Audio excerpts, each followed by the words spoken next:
आता था हुँ। कि जैसे मेरी उम्र है 35 वर्ष के आसपास, हुँ, हुँ। 35 वर्ष से ज़्यादा ही है। हुँ, हुँ।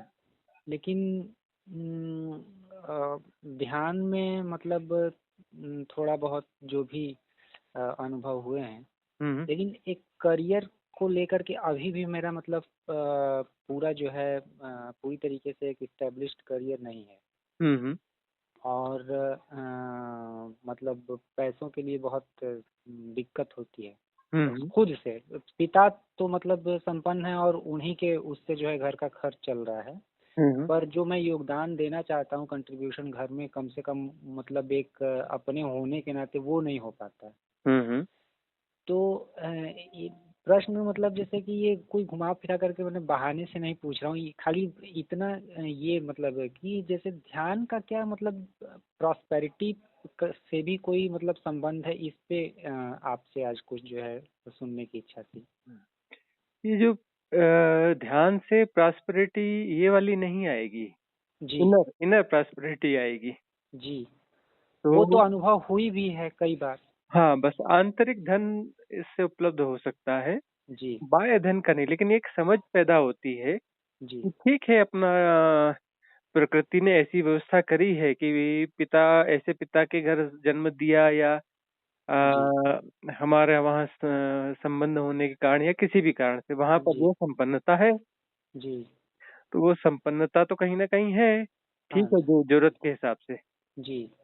तो इस हिसाब से हम सोचें तो कोई विरुद्ध परिस्थितियाँ तो नहीं है, ठीक-ठीक परिस्थितियाँ हैं, हाँ, परिस्थितियाँ ठीक ठीक हैं। ठीक-ठीक है। हाँ जी। तो इसके लिए धन्यवाद भाव होना चाहिए और गुणा भाग ऐसा नहीं होना चाहिए कि भई मैं ही करूँ और मेरे द्वारा होना चाहिए और जी। ऐसा और वैसा। या हाँ, तो फिर बिल्कुल वो ऐसा ये चीज़ तो है। ये मैं मतलब जैसे कि हाँ। इसका नहीं अगर गुणा भाग भी करूँ, हुँ, तो भी जैसे कई बार क्या होता है कि अ, मतलब वो नीचा देखने वाली बात नहीं है कि मतलब कोई वो दिखाता है या उससे जो है हुँ, बहुत आहत मैं महसूस करता हूँ। हुँ, हुँ, मतलब पिता की कई बार अपेक्षा होती है कि इससे मतलब मेरे भीतर जो अपनी समझ है, हुँ, उसको भी वो जानते हैं और समझते हैं।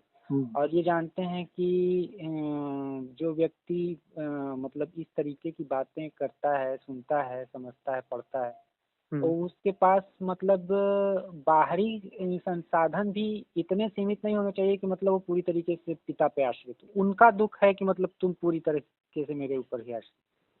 तो हाँ, इसका जी। वो तो अब वो सांसारिक दृष्टिकोण के हिसाब से सोचते हैं, एक पिता के हिसाब से हाँ सोचते जी। हैं कि मेरा पुत्र हो, इसके जी। पास में अपनी क्षमता से अर्जित किए हुए धन हाँ। के स्रोत जो है पर्याप्त हों। जी। वो उस दृष्टि से सोचते हैं। जी। आप इस दृष्टि से सोच सकते हो साधक के हिसाब से कि जो है पर्याप्त है, इधर ना उधर से सब हो रहा है और हुँ। कल का क्या सोचना है? जब आज की व्यवस्था परमात्मा कर रहा है तो आना तो रहना तो हमेशा आज ही है, कोई कल तो आता नहीं कभी। बिल्कुल, हाँ, हाँ, हाँ। तो जब जब वह व्यवस्था अभी बना ही रहा है, तो बनाता रहेगा वह। हुँ। यही तो श्रद्धा है। जी। जी। वह बनाता रहेगा और जितनी बना रहा है वह पर्याप्त है। जी। हो सकता है कि वह धन है इससे शायद कम भी हो, लेकिन हम उस सहूलियत में हों। हुँ। हुँ। है ना? अपने हुँ। एक तो अपना जीने का ढंग भी तो होता है। हुँ। हुँ। एक हुँ। जो है उल्टे-सीधे ढंग से जीते हैं तो कितना भी पैसा हो तो उनको कमी रहती है। हुँ। कुछ लोग हुँ। वैसे ऐसे रहते हैं जो एक सामान्य आमदनी में रहते हैं लेकिन बड़े अच्छे से रह जाते हैं। जी। जी। क्योंकि कुछ भी ऊल-जलूल कुछ भी नहीं है उनका। कोई जी। ओवर एक्सपेक्टेशंस कहीं भी नहीं है। हुँ।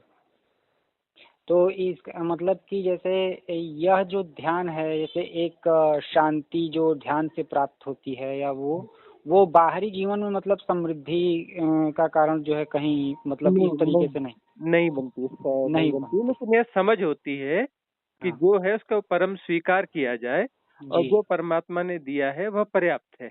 जी। तो उसमें कैसे जिया जाए वह उसे आता है। हुँ। वह दृष्टि जो है उपलब्ध होती है कि हुँ। जो उपलब्ध संसाधन है उसमें कैसे बेहतर ढंग से जिया जाए जी। और कैसे धन्यवाद के भाव से रहा जाए। जी। यह अंतर्दृष्टि पैदा होती है।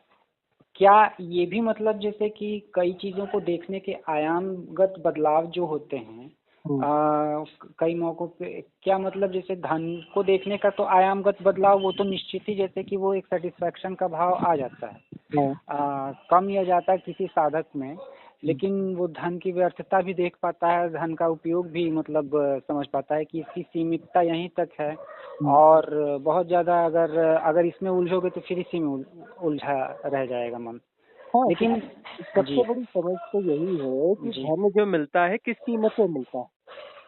जीवन की कीमत पे मिलता है, खुशी की कीमत पे मिलता है, सहजता की कीमत पे मिलता है। मतलब सहजता जो है वो चली जाएगी, बदले में धन आएगा। संतोष चला जाएगा, उसके बदले में धन आएगा, है ना। कुछ मानसिक विचलन आ जाएगा, मन की शांति चली जाएगी, उसके बदले में धन आएगा। तो ये तो महंगा धन हुआ, महंगा सौदा हुआ ना। बिल्कुल। हाँ, फिर वो कुछ यदि गलत रास्तों से आएगा तो फिर वो आत्मिक स्तर पे एक धिक्कार पैदा होगा। तो किस कीमत पे? आत्मा बेच के धन आएगा तो किसी के काम का नहीं रहा। तो धन और आ किस कीमत पे रहा है? जी है ना। और अपना जो है कम भी है, मतलब ठीक है। वो कबीरदास जी कहते हैं कि साईं इतना दीजिए जामे कुटिल कमाए, मैं भी भूखा न रहूं साधु भूखा न जाए। मतलब ये कि घर में कोई गेस्ट आ जाए, कोई साधु जन मतलब सज्जन लोग आए, तो उनको भी हम आदर सत्कार यथायोग्य जो भी है कर सके, और हमारा भी काम चल जाए, इतना काफी है ना। सर पे छत हो, तन पे कपड़े हो, और जो छोटी मोटी व्यवस्था है, बच्चों का लालन पालन हो जाए, शिक्षा दीक्षा हो जाए, काफी है। यह जो मतलब जैसे कि धन के संबंध में ये जो आयामगत बदलाव है, क्या ये वो जैसे भीतर से जो शांति है वो यह चीजें भी अवसर भी मतलब पैदा करती है, जो मतलब अपने आप से पैदा नहीं करेगी, जिसको जैसे आजकल दुनिया में एक चीज बहुत प्रचलित है, लोग कुछ चीजें कहते हैं लॉ ऑफ अट्रैक्शन, और ध्यान के ही नाम पे एक बहुत उसका कुरूप स्वरूप जिसको कह दें कि जो मेरे अपने मतलब वो उससे समझ से आता है कि जो चक्रा मेडिटेशन लोग करते हैं, कहते हैं कि मतलब इससे जो है वो चीज़ पैदा होती है, ध्यान या क्या बोलते हैं उसको, गाइडेड मेडिटेशन इत्यादि, जैसे बहुत इस समय प्रचलन में है कि मतलब जो चीज़ मैनिफेस्ट करना चाहो वो चीज़ कैसे आ सकती है। पर वो देखिए इसमें अलग अलग चीजें हैं। जो गाइडेड मेडिटेशन है वो फेयर भी हो सकते हैं, मतलब सिर्फ साधनात्मक हो सकते हैं, है ना। अच्छा। और चक्रा मेडिटेशन जो है वह भी साधनात्मक हो सकते हैं। लॉ ऑफ अट्रैक्शन एक अलग चीज है, जिसमें कि वो मैनिफेस्ट करना चाहते हैं समृद्धि को, जी, तो वह बिल्कुल अलग चीज है, उसका अध्यात्म से कोई लेना देना नहीं है। लेकिन वो अध्यात्म का चूल्हा ओढ़ा दिया जाता है उसे भी, उसका अध्यात्म से कोई लेना देना नहीं है। जी। अध्यात्म का लेना देना तो कैसे हो सकता है इन चीजों से? अध्यात्म तो सिर्फ अंतर जगत की यात्रा है। और जो ऐसे लॉ ऑफ अट्रैक्शन और इस प्रकार के मैनिफेस्टेशन में जो व्यक्ति उस अंतर जगत में गुरुजी, जैसे उस अंतर जगत जिसकी बात आप कर रहे हैं, उनकी मतलब अंतर जगत की यात्रा है ध्यान, यह तो यहाँ तक तो कोई जो है विरोधाभास नहीं। वहाँ उस अंतर्गत निश्चित रूप से मतलब मेरी जो बातचीत है वो भी मेरे भीतर कहीं ना कहीं मतलब लोभ से ही जन्म रही है, इससे मैं इनकार नहीं कर सकता हूँ। लेकिन जैसे फिर भी प्रश्न एक है कि जैसे क्या उस अंतर जगत में भी जब व्यक्ति समृद्धवान और शांति को महसूस करता है, वो समृद्धि तो बिल्कुल ही अलग होती है, जिसमें जो है लगता है कि ये सबके हम हैं और हमारा सब है, मतलब कोई चीज हमसे अलग नहीं है। तो फिर धन भी अलग नहीं हुआ वो उस मायने में। तो मतलब ये कि एक संतुलन कि ये कि किस कीमत पे हम धन अर्जित कर रहे हैं, मतलब हम अपनी सहजता को बचाए रख रहे हैं या नहीं, अपनी प्रसन्नता को बचाए रख रहे हैं या नहीं, अपनी सुख शांति को बचाए रख रहे हैं कि नहीं। मध्य मार्ग, बैलेंस, और बैलेंस चाहिए कि यह भी बैलेंस रहे, वह भी बैलेंस रहे। एक तरफ ऐसे न चले जाए कि वह मिल जाए और यह गायब हो जाए, यहाँ से बकवास रह जाए, धर्म के नाम पर, ध्यान के नाम पर बकवास रह जाए, और वो उसकी गहराई तो सब खो गई, क्योंकि वो धन कमाने में और उन चीजों में इतने ज्यादा उसमें लग गए कि ये चीज तो गायब ही हो गई, जी, है ना। और वहाँ उस शांति में क्या जैसे कि बाह्य जगत की जो चीजें हैं वो भी मतलब जैसे एक हम कई चीज़ों को मतलब तोड़ तोड़ करके अलग अलग करके देखते हैं, जैसा आप भी कहते हैं, मतलब हमारी आदत है फ्रेगमेंटेशन में देखने की। कई वीडियोज आते भी हैं इस पे।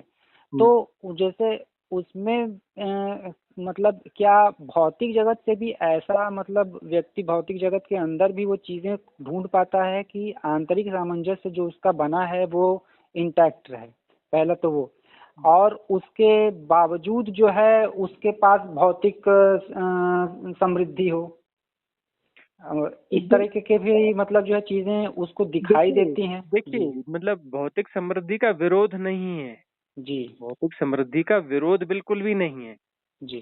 सवाल यह है कि भौतिक समृद्धि यदि नहीं है और उसको हासिल करने की कोशिश की जा रही है तो उस हासिल करने की कोशिश में कहीं हम अपनी सहजता और अपनी साधना और ध्यान की कीमत तो नहीं चुका रहे हैं।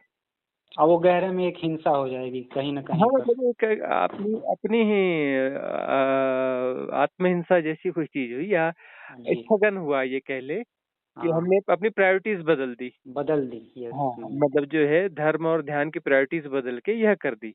और बैलेंस में यदि ऐसा नहीं है कि धन यदि कहीं से संयोगवशात आ रहा है तो कोई बुरा है, कोई बुरा नहीं है। धन यदि आ रहा है संयोगवशात या पहले से उपलब्ध है तो कोई बुरा है, ऐसा कुछ भी नहीं है। धन है तो, है ना। पर सवाल ये कि मध्य मार्ग बैलेंस है या नहीं है। बैलेंस रहेगा तभी चीजें होंगी। जी। और गृहस्थ अब उस बैलेंस को कैसे, जैसे मतलब कि जो पहुंचे हुए ज्ञानियों ने जिस उसके संबंध में जैसे बात जो की है, जैसे कबीर का रुख तो बिल्कुल ही वो कबीर को मैंने जितना जाना वो तो पहले तो मतलब कोई इंटरेस्ट था नहीं, क्योंकि साधारण व्यक्ति मतलब समझ नहीं पाएगा मेरे जैसा।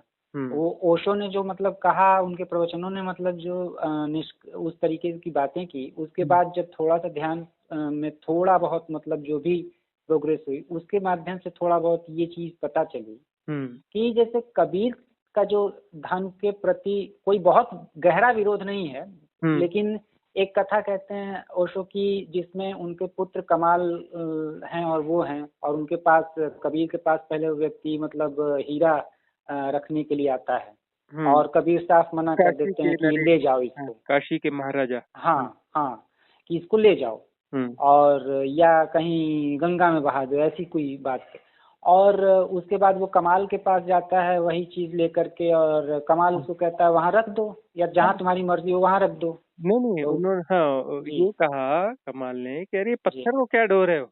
हाँ हाँ, तब लाओ रख दो यहाँ पे। हाँ नहीं तब राजा ने कहा तो इसका क्या करूं। बोले मुझसे क्या पूछ रहे हो, क्या करूं, कहीं भी रही अपना रख दो, फेंक दो, कुछ भी करो। हाँ हाँ हाँ, कुछ भी करो, मुझे क्या लेना। पत्थर है, पत्थर के बारे में क्या पूछ रहे हो, कहाँ रखूं कहाँ नहीं रखूं। जी। हाँ हाँ तब उन्होंने जो है ऊपर उसकी छत में कहीं खोस दिया, ऐसा फंसा दिया।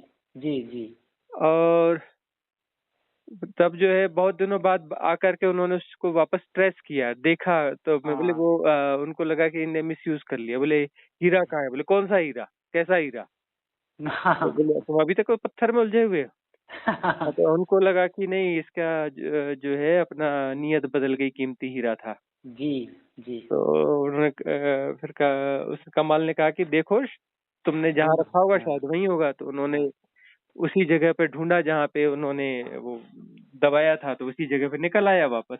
हाँ हाँ, यही है यही है। हाँ और उसके पश्चात जो मतलब यहाँ पे कमाल की बात जैसे ही खत्म होती है, फिर जब कृष्ण तो खैर राजा थे ही, उसमें तो कोई संदेह, लेकिन एक फिर जो है एक दूसरी कहानी आती है कि कृष्ण जिस जीवन में है उसी जीवन में वो सब चीज जो है राजा होने के बावजूद वो चीज के लिए अवसर ढूंढ रहे हैं कि ध्यान यहाँ कैसे पैदा हो सकता है।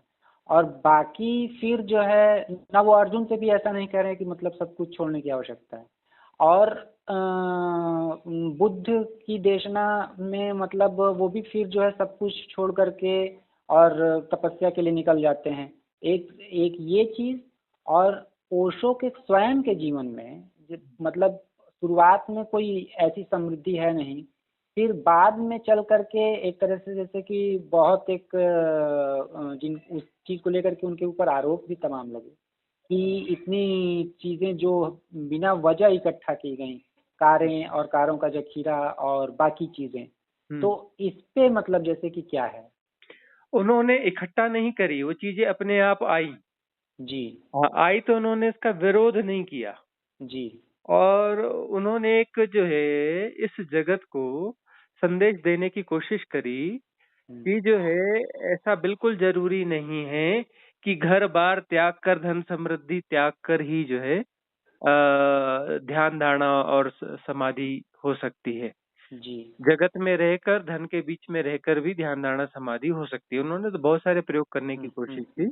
जो रजनीशपुरम जो वहाँ पे बसाया जा रहा था, तो उसमें कोई करेंसी नहीं थी।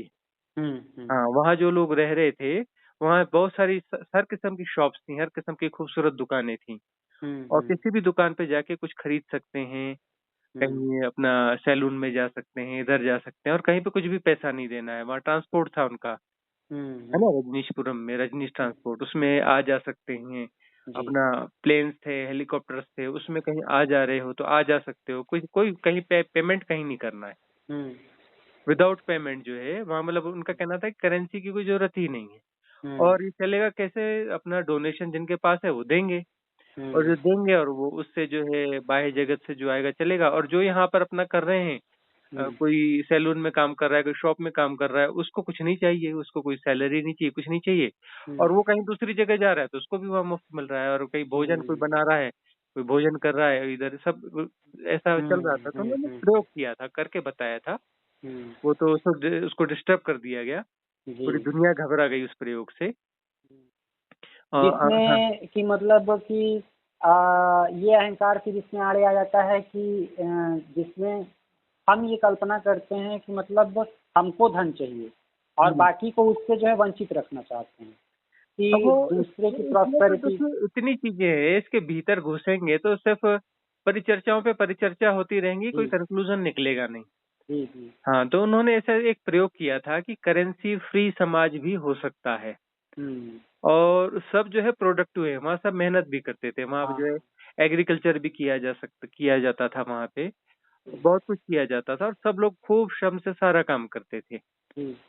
तो पर धन संचयन की तृष्णा कहीं ना कहीं वो पूरी नहीं हो रही थी ना, जिस जिस व्यक्ति का मतलब अगर उस तरह का पूरा समाज एक मैकेनिज्म अगर बन जाएगा, हाँ, तो जो हमारी अपनी तृष्णा है कि जैसे मेरे पास 5 करोड़ रुपए हो जाए और बगल वाला पड़ोसी जिससे मेरा बैर भाव है या बैर भाव नहीं भी है, जिससे मेरा कम्पिटिटिव एक वो है, वो वैसा का वैसा ही रहे।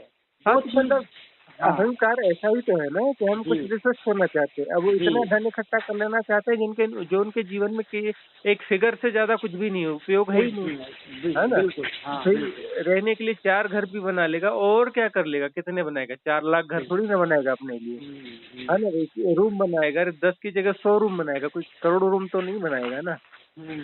क्या कर लेगा? कितना धन है वो? क्या किस काम आने वाला है? उसको बढ़ाते जाओगे।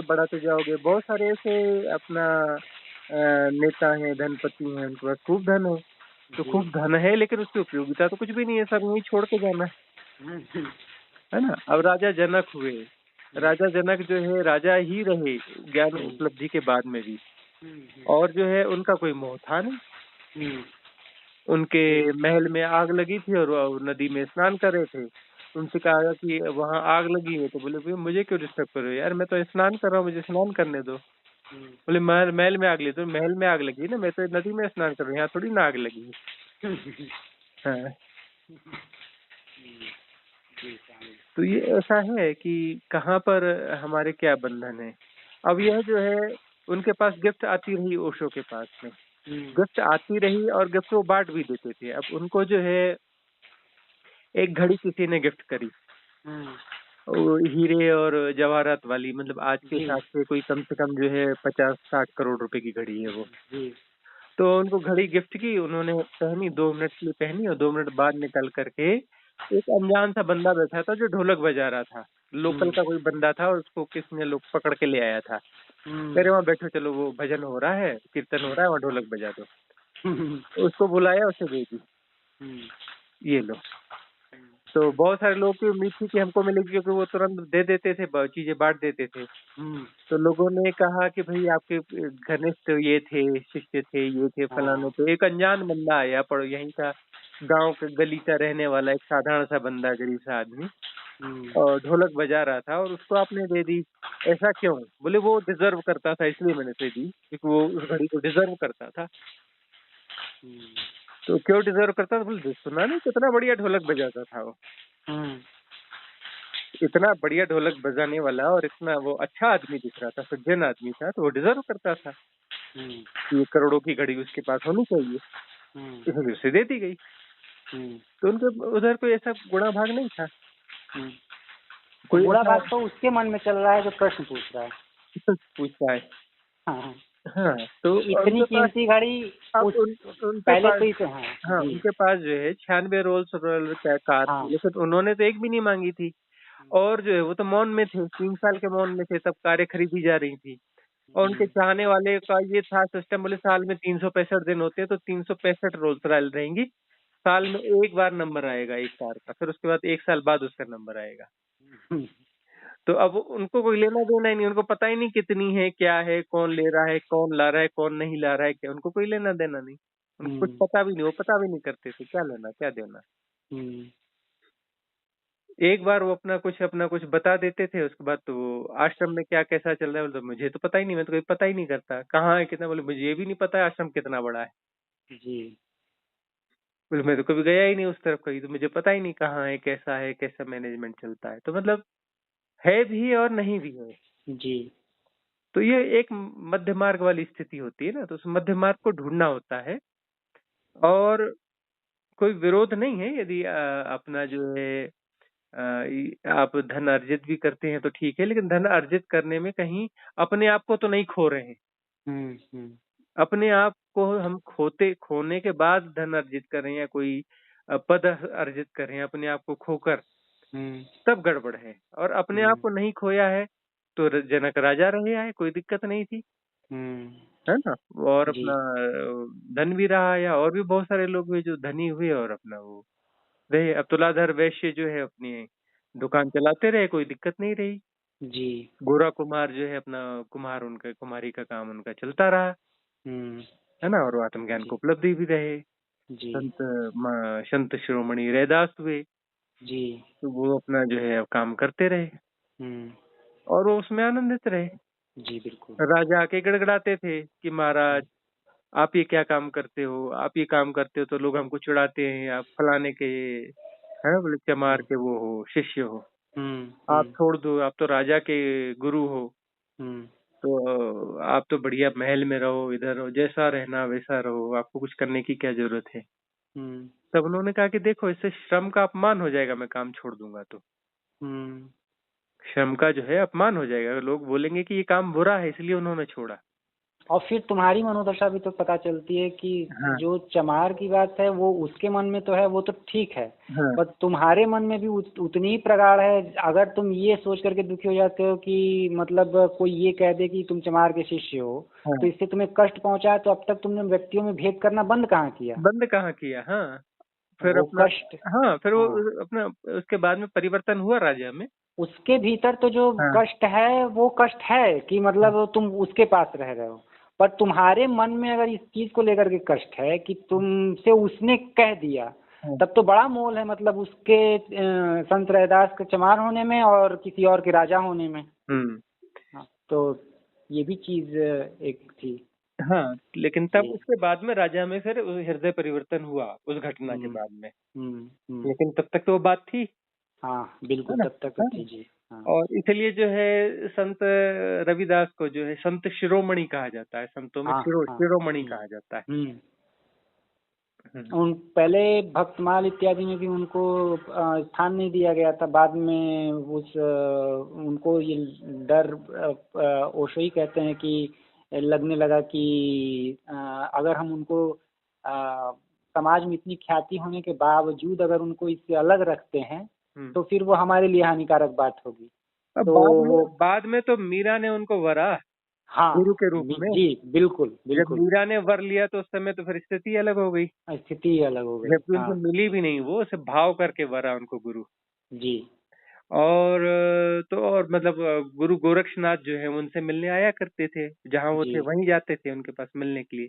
जी। कबीरदास जी उनसे मिलने जाया करते थे, हम्म। समकालीन हुए है ना। हाँ हाँ हाँ हाँ हाँ। हाँ, तो उनसे मिलने जाया करते थे सब बड़े बड़े संत लोग। जी हम्म, उससे ही पता चलता है कि उनकी स्थिति क्या थी। हाँ बिल्कुल बिल्कुल हम्म, बिल्कुल। कोई संदेह नहीं। ठीक है गुरुजी, मतलब यही एक आयाम कह लीजिए कि क्या है कि मतलब ऐसा लगता है कभी इसको लेकर के थोड़ा थोड़ा जैसे मन में खेद जैसी स्थिति उत्पन्न हो जाती है। इसलिए होती और है कि जी तुलनात्मक अध्ययन चलता रहता है मन का कि बिल्कुल बिल्कुल। मतलब जो है दुनिया के पास इतना है तो हमारे हाँ पास क्यों नहीं हाँ है, मैं लॉ ऑफ अट्रैक्शन क्यों न कर लूं कि मेरे पास हाँ। कहीं से धन आ जाए, ये आ जाए। हम्म। अभी आना होगा तो अपने से आएगा, नहीं आना होगा तो नहीं आएगा, आएगा तो भी कुछ नहीं है कोई नहीं, लॉ ऑफ अट्रैक्शन की तरफ तो मतलब जैसे इसलिए भी वो मैंने वीडियोस तो काफ़ी देखी मतलब, लेकिन फिर बाद में वो वीडियोस के कंटेंट से ही पता चलने लगा कि उसमें फिर जिस चीज़ को वो तो फिर जो है मतलब अपनी शांति बेच करके वो उसमें कहते हैं कि आप पहले विजुअलाइजेशन पैदा करो।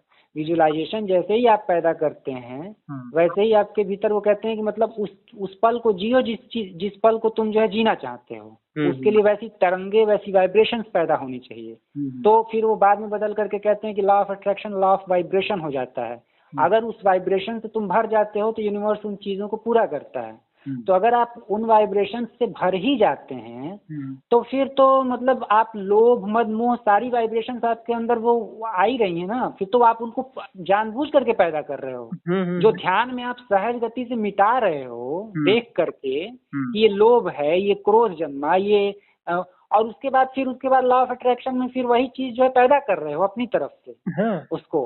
और तो जो ये तो चाहोगे, हाँ जो हाँ चाहोगे यूनिवर्स तो वह देगा ही देगा देगा। का देगा, हाँ लेकिन उसकी कीमत पे देगा ना, कीमत कीमत पे वसूल के देगा। देगा, ऐसे हाँ, तो थोड़ी ना कीमत देगा। वही है कि क्या कहते हैं कि एक बार तुमने शांति को उपलब्ध हुए, थोड़ी शांति जानी, मेरे लिए तो कीमत और मतलब कि जो है वो भयानक है कि जिसने थोड़ा मतलब शांति को समझा और फिर उसके बाद फिर वो दूसरी तरफ जो है चल दिया कि पता नहीं कितने कितने कितनों की अनंत यात्रा है, कितने जन्मों की किसी किसी की, फिर भी वो नहीं मिलता।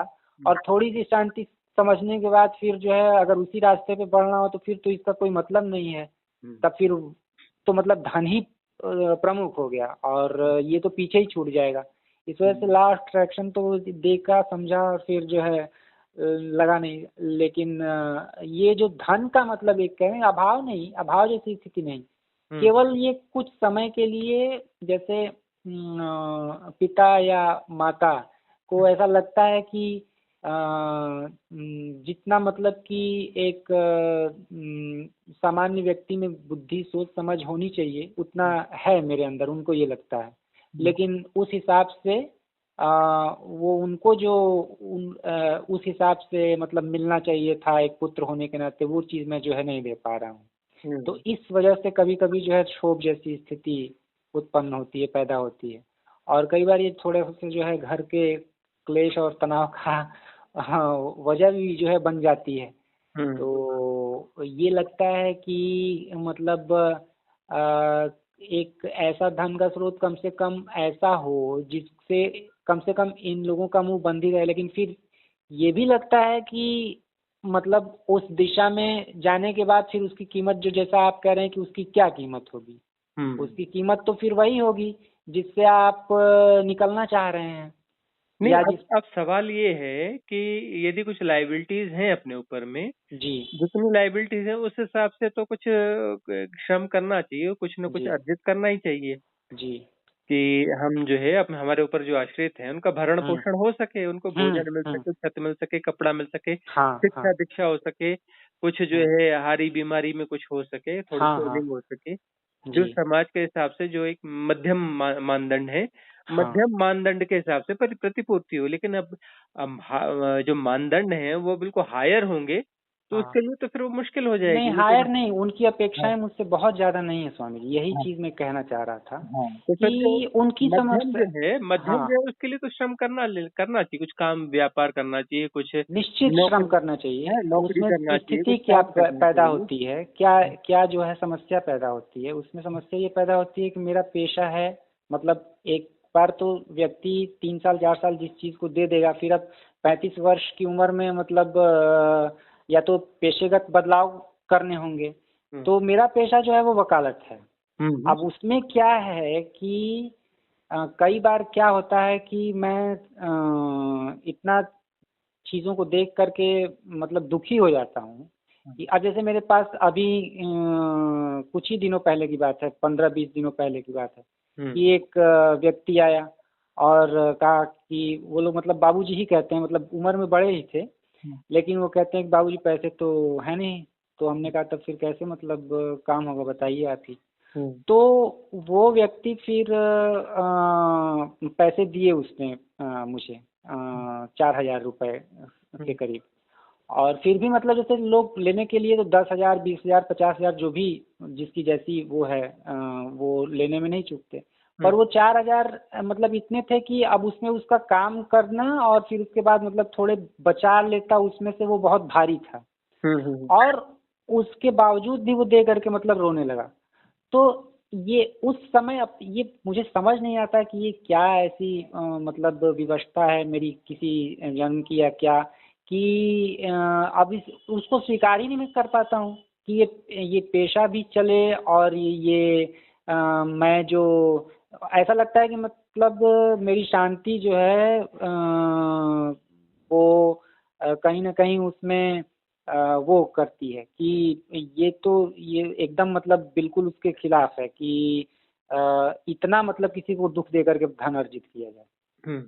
और नहीं, वो जी उसको देखने का एक अपने दृष्टि को हम थोड़ा सा अपने एंगल को बदलें कि जी वो हमारे पास ना आके किसी और के पास जाता तो उसका काम बनता ही नहीं।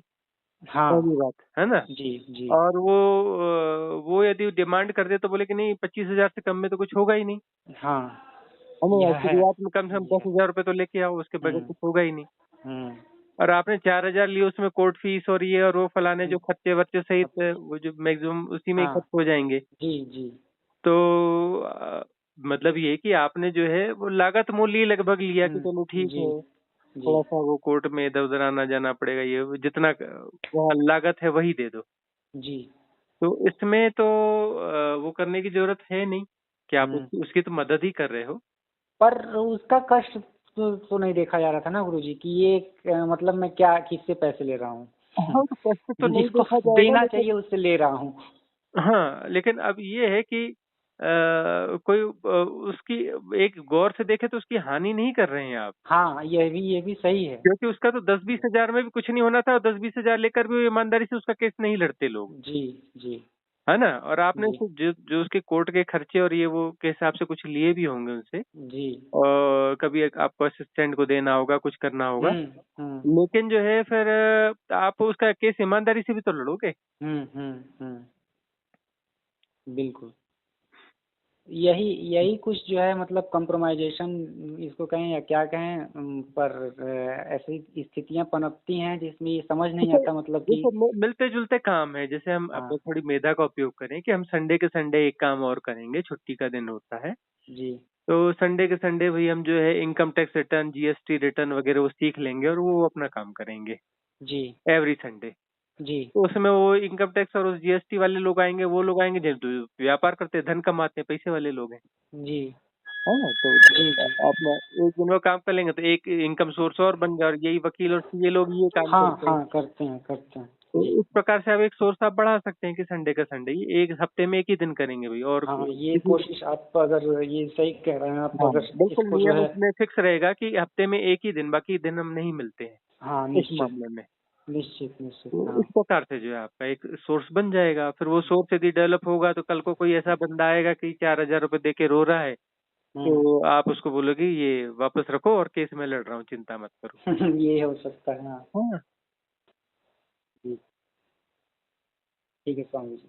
ठीक प्रणाम। है। हाँ, खुश रहिए। प्रणाम सर। खुश रहिए।